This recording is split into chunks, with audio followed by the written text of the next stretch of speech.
diketuakan oleh Muhyiddin Yassin.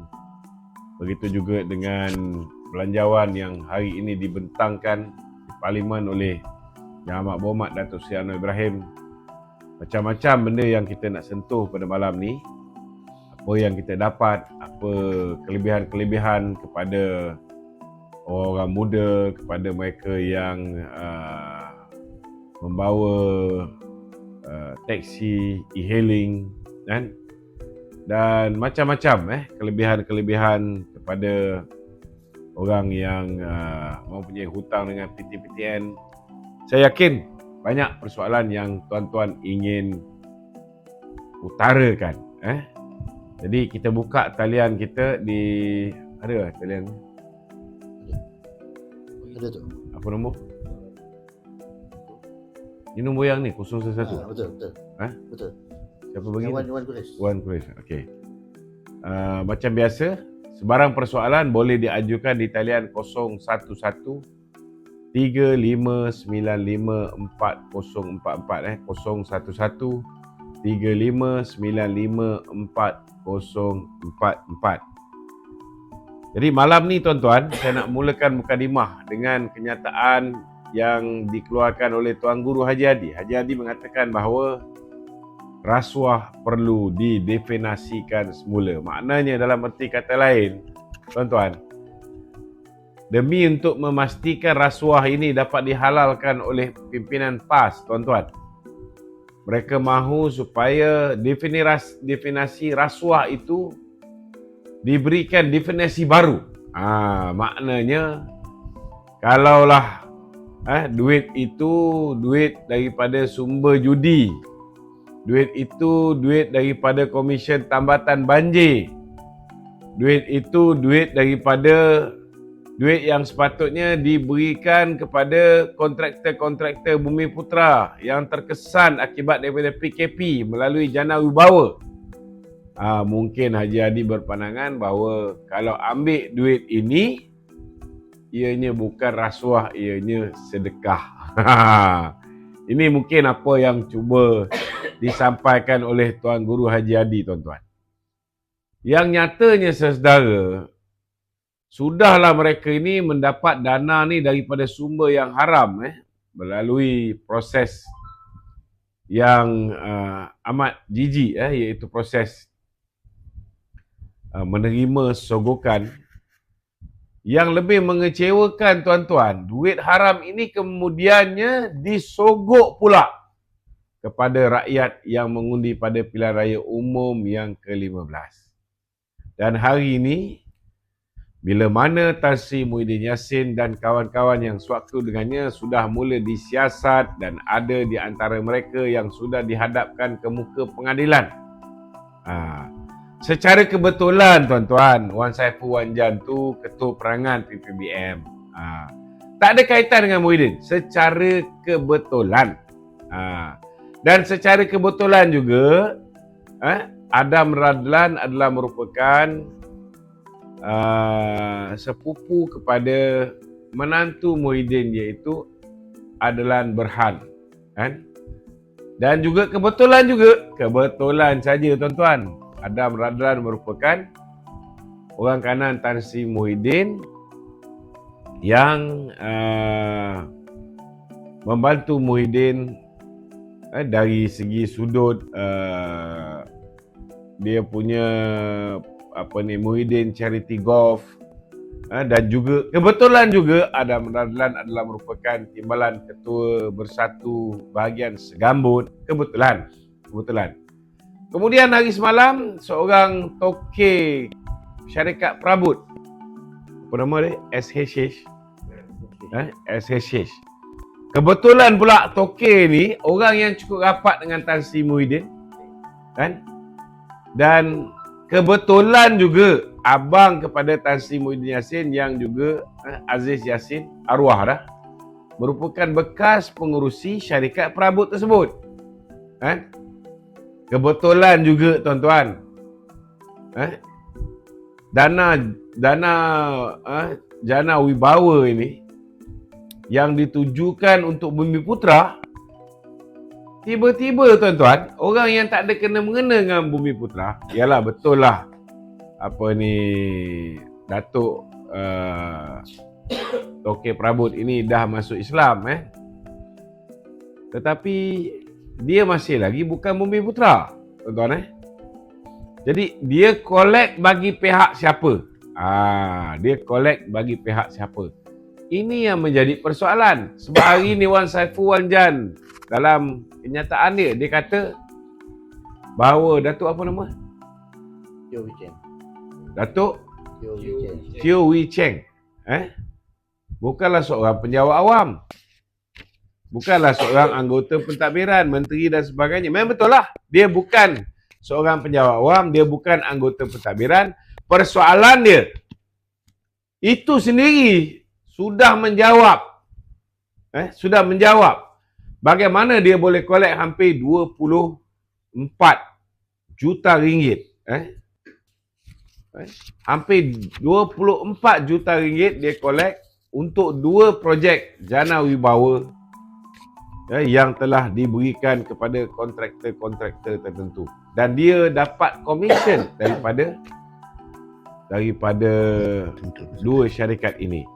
Persoalan dia collect commission daripada siapa, dan persoalan dia siapa yang dilindungi oleh Datuk ini, tuan-tuan.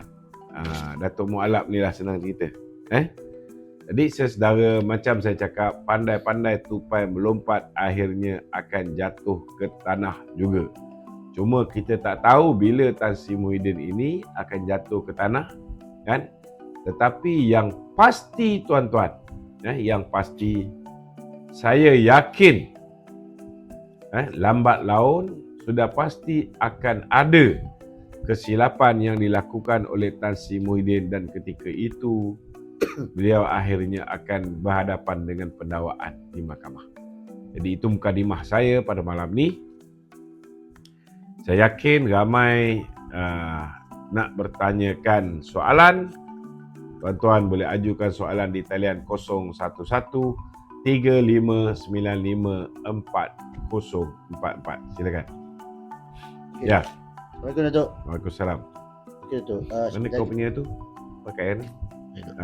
Sementara kita menunggu soalan-soalan daripada kita punya viewer Datuk. Okey. Masih lagi dalam mood pemilihan parti Datuk. Okey. Datuk bertanding dalam 2 jawatan, iaitu MKT dan Ketua Bahagian Datuk. Ya.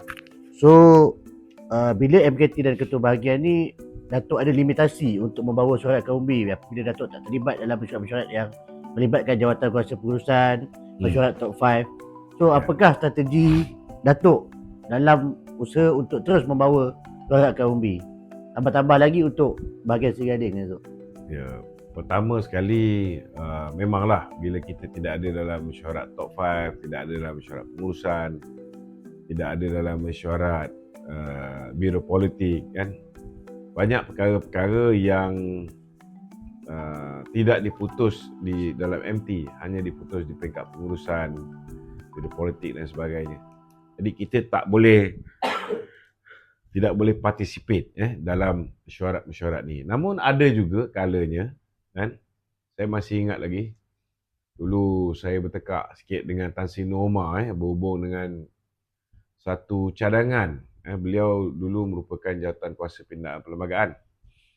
Beliau pernah bertekak dengan saya berhubung dengan cadangan supaya mana-mana ahli yang didapati bersalah, baik dalam kes rasuah ataupun jenayah, setelah dia merayu sehingga ke peringkat yang paling tinggi dan dia masih didapati bersalah, keahlian dia tergugur dengan sendirinya. Saya bantah benda itulah. Kenapa saya bantah? Sebab pada ketika itu,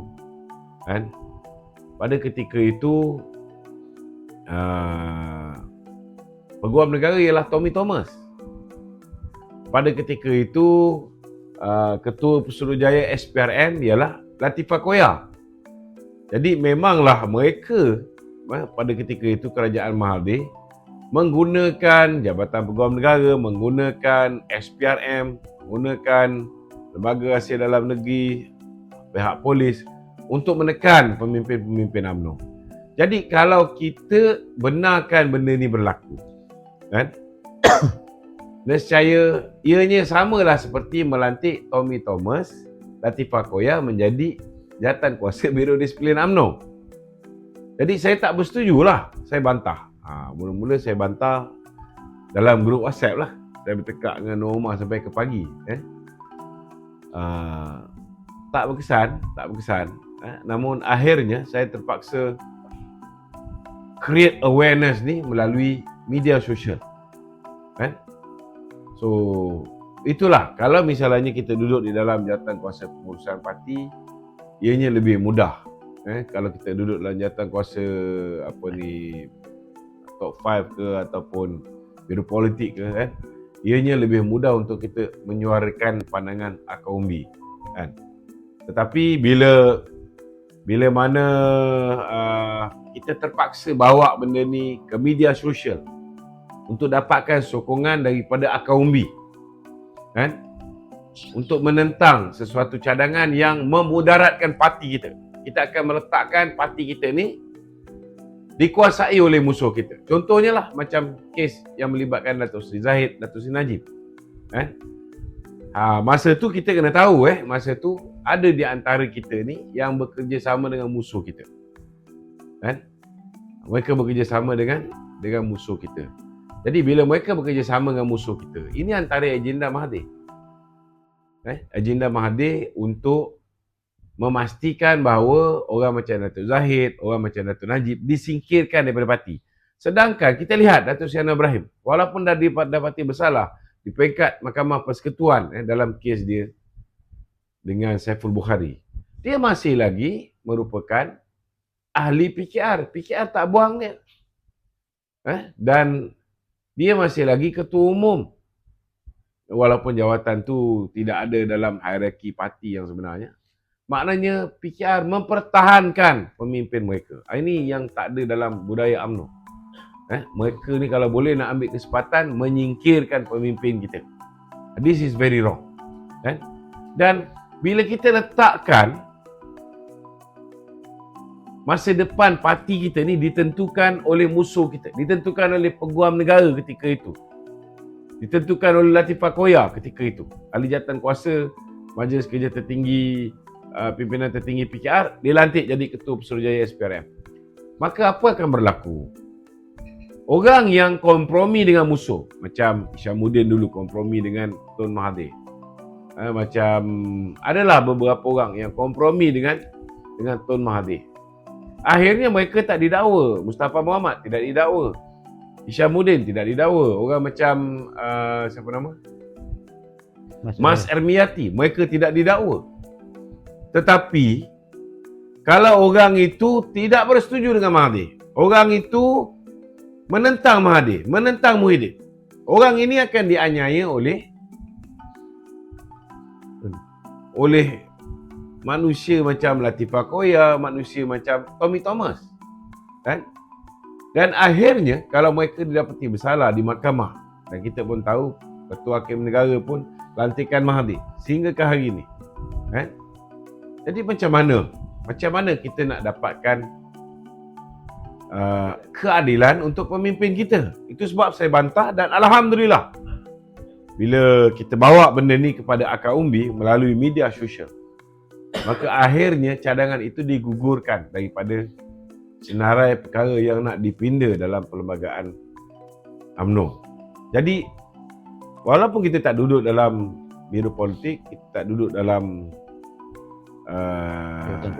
jawatankuasa pengurusan, kita masih lagi boleh kembali kepada ahli-ahli akar umbi, kan? Untuk dapatkan ahli-ahli akar umbi pressure kepimpinan parti supaya tidak mengambil keputusan-keputusan yang tidak baik untuk parti, keputusan yang merugikan parti, keputusan-keputusan yang menyebabkan orang yang berjuang bermati-matian menentang musuh parti, orang ini akan ditindas oleh musuh parti.